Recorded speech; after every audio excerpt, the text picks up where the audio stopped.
a closer look at the top political headlines this week. And joining us from Washington, our White House correspondent, MaryAlice Parks, and ABC News contributor, Usma Khalid. Good morning to both of you. It's great to have you. So, MaryAlice, let's start with you there, because both President Biden and Donald Trump back on the campaign trail, and Trump returning to Minnesota. And this is a state that hasn't gone for a Republican nominee for president since Richard Nixon. We were checking the almanac on that one. So what needs to happen for this state to turn red? Yeah, when the former president was there in Minnesota overnight, and he claimed that this state is in play, that he has a shot of winning there. But look, a lot would need to go wrong for Biden, for Trump to win that state back. This is a blue state with a Democratic governor. Democrats control both chambers in the state house. In 2020, despite what Trump says, Biden actually won really big there by 7 points, over 200,000 votes. Now, in 2016, Trump did get within fighting distance of Hillary Clinton. He only lost to her by about 44,000 votes. That year, there were a number of votes, about 7%, that went to independent and third-party candidates. So I do think that if, for example, RFK Jr. or another sort of leading independent candidate were to get on the ballot there, that could potentially make a difference. And in 2020, when Biden did so well, he did so by really running up the score in the cities, in Minneapolis and St. Paul. There's, of course, two ways to win an election. You can get your base to come out, or you can also flip those swing voters. He really got his base out in 2020. And I think that Republicans are looking at some of the divisions in the Democratic Party right now, especially over the war in Gaza, and they're wondering if they can take advantage of that. They're wondering if Biden can get the same numbers out in Minnesota this year. So we'll see. All right. And Usma, I want to bring you in, because turning to President Biden, who has stops in Atlanta and Detroit this weekend, really leaning in on black voters. When you talk about black voters, it is, I mean, so wide, even from Atlanta to Detroit, two very different cities. How is his support among black voters, and what are the challenges he's facing?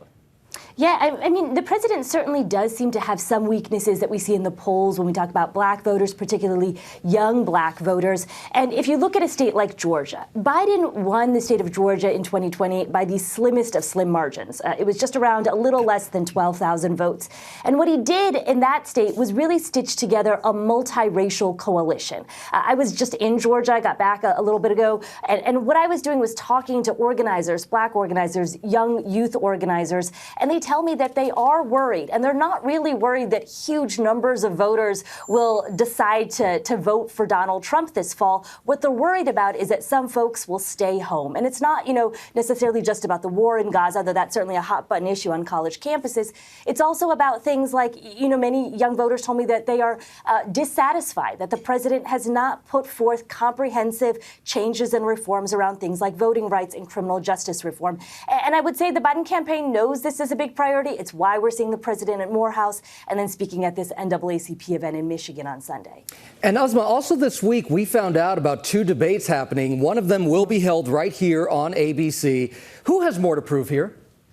Oh, gosh, who has more to prove? I think both men have a lot to prove. A lot of voters are very concerned. We hear this time and again about both Trump and Biden's age and competence in this regard. I think, what I hear from the Biden campaign, though, is that they believe that voters are not paying attention and have not tuned in that this November will be a contrast and a choice between Donald Trump and Joe Biden. They are hoping that a one-on-one debate between these two men will really crystallize that contrast in voters' minds. And the other thing I'll say is that this is not going to be a traditional debate where there's a live audience. And the Biden folks think that that is potentially to their advantage. It eliminates the idea of a spectacle where folks can either cheer or jeer, and they believe will allow people to really tune in on the issues. But we'll see, because thus far, a lot of folks are not yet really paying attention. Yeah, we'll see if everybody follows those rules as well. MaryAlice, let's turn back now overseas in the war in the Middle East, because the U.S. completing that new pier to help deliver aid to Gaza. How could this impact the relationship between the U.S. and Israel? I mean, this is a massive project, $320 million, a huge logistical undertaking, 1,000 U.S. troops deployed to try to make this work. But still, real questions about whether it is actually a sensible solution. In the aid groups we talked to say there is just absolutely no substitution for those land crossings, that is how most aid would still be able to get into Gaza. And just a few miles away, we know that Israel seized control of that Rafah border crossing with Egypt. They have stopped it. They have shut it down absolutely absolutely closed it. They've let no aid in. So again, really big questions about how much pull the U.S. really has here. They've been demanding Israel open that land crossing, open that land border, but Israel has not done that. And the aid groups I talked to this week just really feeling absolutely desperate. They have starving children. They're talking about children being on the brink of famine, no medicine getting in, and no people getting out of that land crossing, regardless of what happens with this pier, guys. MaryAlice Parks and Usma Khalid, thank you so much for joining us here. Fascinating conversation. Thank you so much.